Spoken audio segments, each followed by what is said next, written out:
students, a very good morning to all of you. I hope all of you are safe and staying indoors at your home. So today we will start our another book Moments. आज हम NCERT की Moments book start करेंगे and उसका first जो chapter है उसका name है The Lost Child, written by मुल्क राज आनंद. तो जो ये वाला चैप्टर है मुल्क राज आनंद ने लिखा है और जो मुल्क राज आनंद थे ये एक इंडियन ऑथर थे जिन्होंने इंडिया के अंदर लो कास्ट के बारे में बहुत ज्यादा शॉर्ट स्टोरीज एंड नॉवेल्स लिखी हैं. ओके एंड जो हमारा चैप्टर है लोस्ट चाइल्ड, तो जैसे कि चैप्टर का नाम ही है लोस्ट चाइल्ड यानी कि वो वाला बच्चा जो कि गुम हो गया. आप इन सब चीजों से आप जैसे धीरे धीरे करके आप ट्राई किया करो कि इसकी क्या स्टोरी हो सकती है. ठीक है, तो फिर द लोस्ट चाइल्ड वो बच्चा जो कि गुम हो गया, ये पूरी की पूरी स्टोरी सिर्फ और सिर्फ उसी बेसिस के ऊपर है. एक छोटा सा बच्चा था जो अपने पेरेंट्स के साथ स्प्रिंग फेस्टिवल को देखने के लिए एक मेले को देखने के लिए गया हुआ था अपने पेरेंट्स के साथ. एंड मेले के अंदर क्या होता है, वहां पे क्या होता है, फेयर में उसको बहुत सारी चीजें अपनी तरफ अट्रैक्ट करती है. जैसे जब हम छोटे होते थे हमारा भी मन करता था ना, हम ये चीज भी खा लें, हम ये वाला टॉय भी ले लें, हम झूलों पे भी झूल लें. तो एग्जैक्टली ये वाली स्टोरी सिर्फ और सिर्फ उसी के बेसिस के ऊपर है. और हमारे पेरेंट्स क्या करते थे, बोलते थे नहीं आगे ले लेना, या फिर वो हमें एक चीज दिलवा देते थे फिर बाकी चीजों. लेकिन हमारा जो मन है वो तो हर चीज के लिए करता था. तो सिमिलरली उसी चीज के ऊपर ये वाली स्टोरी बेस्ड है. जो ये एक जैसे छोटा सा बच्चा है जो बहुत सारी चीजों के बारे में सोचता है. कभी उसका मन करता है कि वो एक स्नेक चार्मर की तरह उसके बारे में उसका डांस देखे. कभी उसका एक गार्लैंड, एक फूलों की माला देखने का मन करता है, उसको कपाई करने का मन करता है.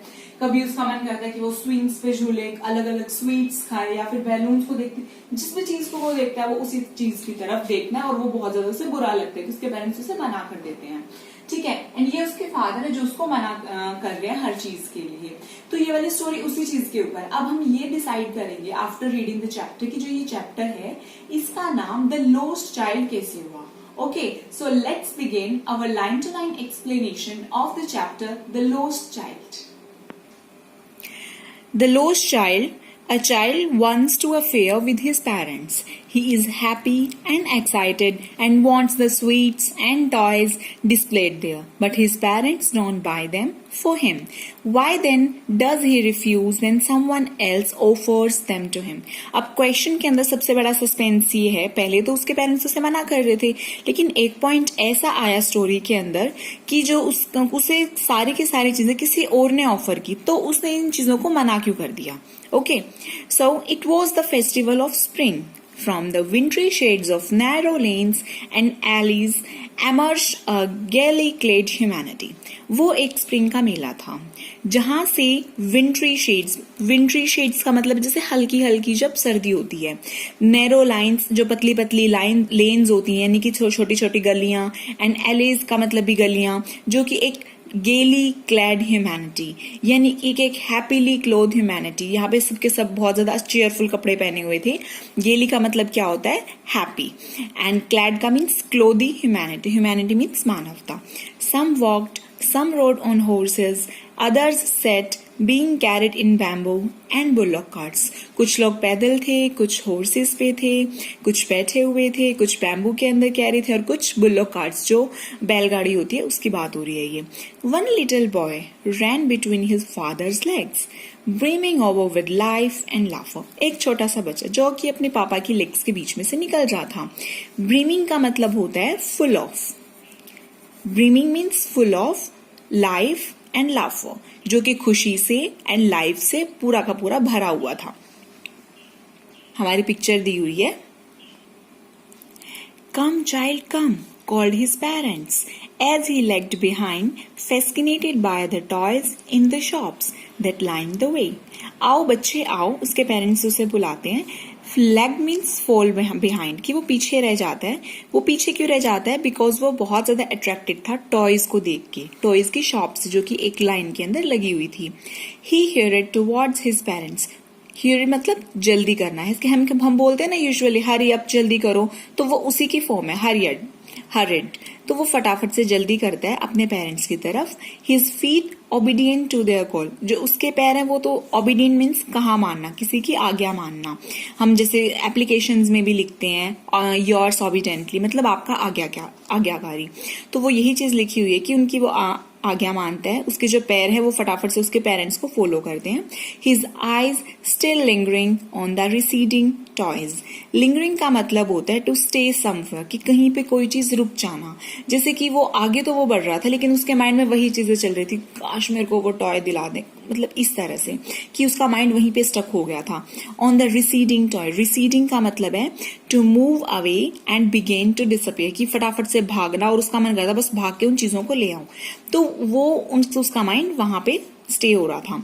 As he came to where they had stopped to wait for him, he could not suppress the desire of his heart, even though he well knew the child, the old, cold stare of refusal in their eyes.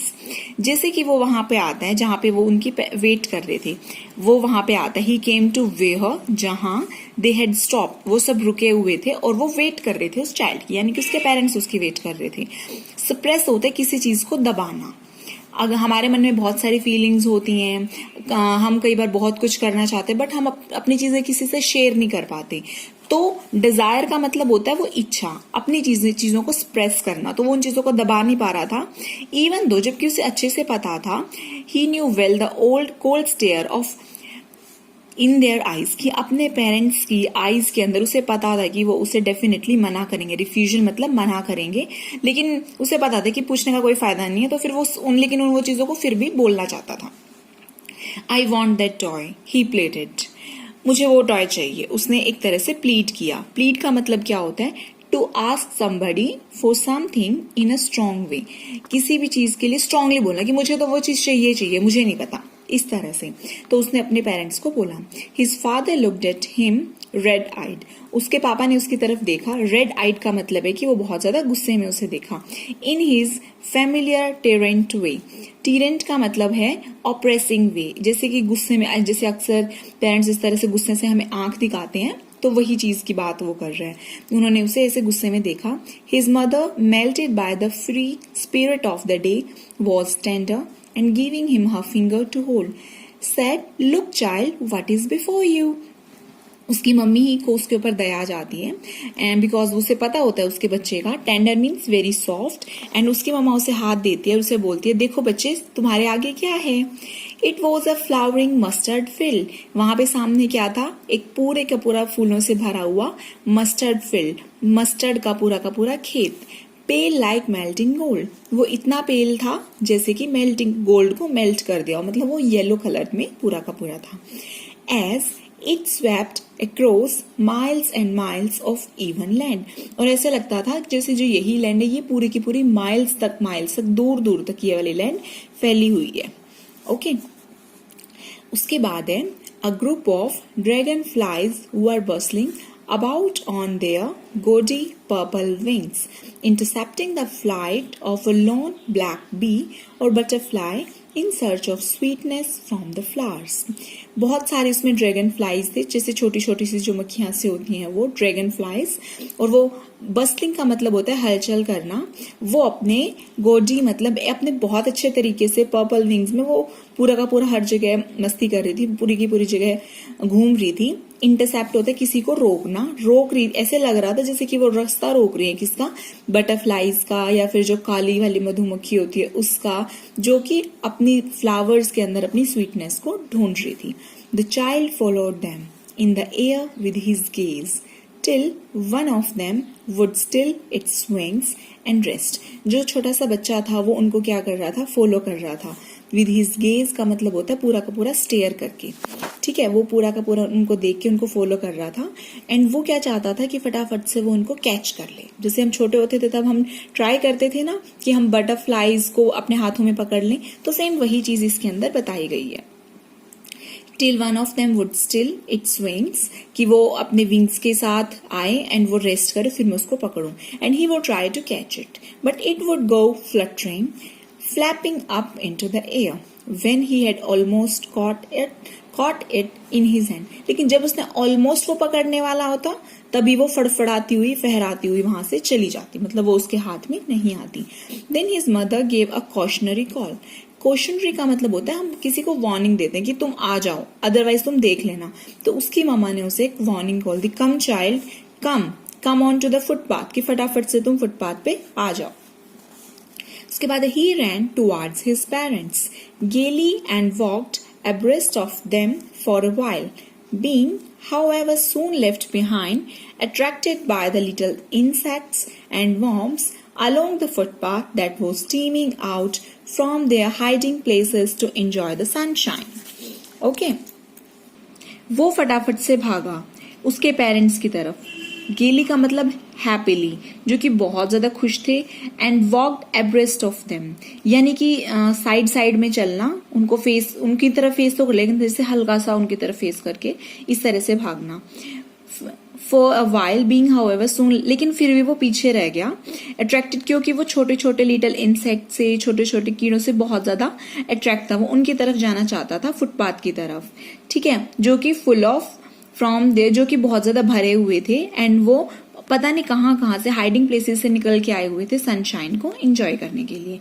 Come child come, his parents called him from the shade of a grove where they had seated themselves on the edge of a wall. He ran towards them. उसके parents उसे फिर से बोलते हैं, आओ बेटा आओ।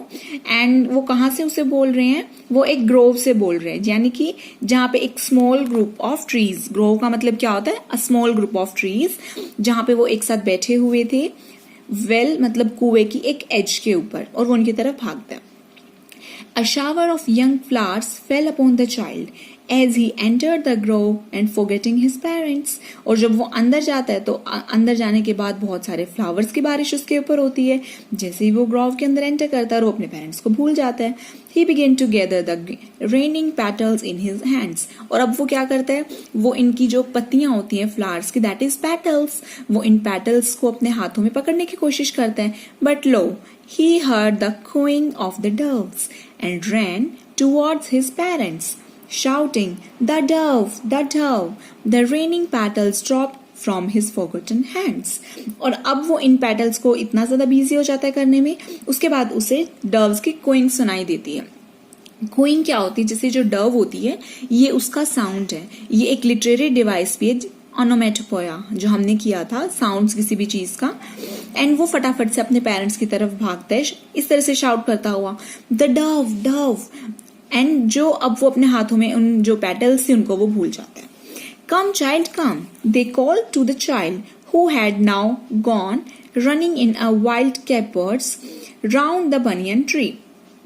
And gathering him up, they looked the narrow, winding footpath which led to the fair through the mustard fields. दोबारा आओ बच्चे, उसके पेरेंट्स उसे फिर से बुलाते हैं, जो कि अब कहाँ थे? वाइल्ड केपर्स में, जो बनियन का ट्री होता है वो उसके पास, वहां से उसे स्किप, मतलब केपर्स का मतलब होता है स्किप और dance about in a lively way, मतलब वो जिस तरह से डांस करता हुआ जो वहां पे मस्ती कर रहे थे, उसके पेरेंट्स वहां मस्ती कर रहे थे तो वो उसकी बात कर रहे हैं। उसके पेरेंट्स उसे बुलाते हैं, जो कि इस तरह से बनियन ट्री के पास वहां पे बहुत ज्यादा फन कर रहा था। And gathering him up, they took the narrow winding footpath which led to a fair.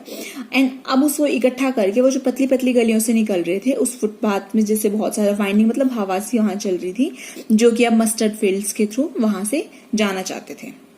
दिख ही नहीं रहा। As they neared the village, the child could see many other footpaths full of throngs converging to the whirlpool of the fair, and felt at once repelled and fascinated by the confusion of the world he was entering. जैसे कि वो village के पास पहुंचे, and now the child, वो बहुत सारे footpaths को देख पा रहा था। थ्रोंग्स का मतलब होता है a large crowd of people, जहाँ पे बहुत सारे क्राउडी प्लेस था वो। एंड वहां पे कन्वर्जिंग होता है व्हर्लपूल मतलब जहाँ पे पानी के हल्के हल्के से बारिश होती है, उनके भंवरे से बन रहे होते हैं। एंड उसने felt at once repelled, and वो एकदम से बहुत ज्यादा अजीब सा उसे लगा, क्योंकि वो कंफ्यूज हो गया कि वो कहाँ पे एंटर कर रहे हैं। At once repelled and fascinated by the confusion, वो फिर से आकर्षित भी हो गया of the world he was entering, कि जहां जिस वर्ल्ड में वो एंटर कर रहे हैं। A sweetmeat seller hawked, gulab jamun, rasgulla, burfi, jalebi at the corner of the entrance, and a crowd pressed around his counter at the foot of an architecture of many colored sweets. decorated with leaves of silver and gold. अब एक sweet mat seller था, यानी कि एक मिठाई वाला. Hog मतलब वो ऐसे शाउट करते हैं जैसे वहां पे बहुत सारी स्वीट सी गुलाब जामुन, रसगुल्ला, बर्फी एक एंट्रेंस के कॉर्नर पे जहां पे बहुत सारी क्राउड भी पास कर रही थी. At the foot of an architecture of many coloured sweets, जहां पे बहुत अलग अलग कलर्स की स्वीट्स थी जो कि सिल्वर से, गोल्ड की पत्तियों से डेकोरेटेड थी. द चाइल्ड स्टेयर्ड ओपन आइन. अब चाइल्ड की आंखें बिल्कुल खुली रहेगी उन चीजों को देख के. एंड हिज माउथ वाटर, और उसके मुंह में पानी आ गया. For the barfi that was his favourite, क्योंकि जो वो बर्फी थी वो उसकी फेवरेट थी. I want that barfi, he slowly murmured. उसने हल्का सा वैसे फुसफुसाया, but he half knew as he back that his plea would not be heeded because his parents would say he was greedy. अब वो उसे बहुत ज्यादा बुरा फील हो रहा था, क्योंकि उसे पता जैसे ही वो मांगेगा उसकी वो रिक्वेस्ट करेगा. हमने जैसे प्लीडेड का मतलब पहले भी किया था, किसी चीज को स्ट्रांगली मानना, तो वो उसकी बात मानी नहीं जाएगी. हीड का मतलब होता है कि उसके पेरेंट्स मना कर देंगे, मानना नहीं. बिकॉज उसके पेरेंट्स उसे बोलेंगे कि तुम तो बहुत ज्यादा ग्रीडी हो. सो उसने उनके आंसर का विदाउट वेट किए ही वो वहां से चला गया. A flower seller hawked a garland of gulmohar, a garland of gulmohar. The child seemed irresistibly drawn. He went towards the basket where the flowers lay heaped and half murmured, I want that garland. But he well knew his parents would refuse to buy him those flowers because they would say that they were cheap. So without waiting for an answer, he moved on. अब एक flower seller वाला आया. उसने आके क्या बोला कि garland का मतलब होता है माला. जैसे जो कोई भी माला होती है, जैसे फूलों की माला, तो यहाँ पे gulmohar it's the name of a flower and उसके माला की बात हो रही है. और चाइल्ड, फिर जो वो बच्चा, वो फिर से बुरी तरह से इरेजिस्टिबली, जिस चीज को कंट्रोल ना किया जा सके.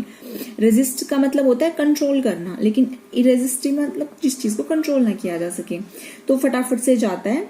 एंड वेयर द फ्लावर्स ले हिप, जहां पे उनका ढेर लगा हुआ था फ्लावर्स का. और वो हाफ फिर से बोलता है कि मुझे वो गार्लैंड चाहिए, लेकिन उसे पता है उसके पेरेंट्स उसे मना करेंगे इन फ्लावर्स को, इसलिए वो आगे बढ़ जाता है. और वो उसके पेरेंट्स उसे ये बोलेंगे कि ये तो बहुत ज्यादा चीप है, ये बहुत ज्यादा मतलब अच्छी नहीं है. सो उसके आंसर्स का विदाउट वेट किए वो वहां से चला जाता है. सो स्टूडेंट्स, अभी हमने इसका फर्स्ट पार्ट किया है एंड हम इसका सेकेंड पार्ट है वो हम इसकी नेक्स्ट वीडियो में करेंगे. आपको अगर कोई भी बुक मिल जाए तो आप स्टडी करो इस चैप्टर का. एंड आप अपनी वोकैब्स, हम ये चाहते हैं कि जो इसके वोकैब पोर्शन आपका ये वाली चीज स्ट्रॉन्ग हो. That's why we are doing line to line explanation, because ये आपके ग्रामेटिकल पोर्शन में सिनोनिम्स, एंटोनिम्स, बहुत सारी चीजों को कवर करती है. And this is the best time to find out what's your best part. हमें अपनी वीकनेसेस को अपने स्ट्रॉन्ग पॉइंट्स के अंदर कन्वर्ट करना है, इसलिए हम छोटे से छोटे वर्ड्स को डीपली लर्न करेंगे. ओके, आई होप आपको चीजें समझ आ रही हो. एंड अगर आपको कोई भी डाउट हो देन डू द कमेंट. आप कमेंट सेक्शन के अंदर आप कमेंट्स अपने करके अपने डाउट्स को क्लियर कर सकते हो. Have a beautiful day. Thank you so much.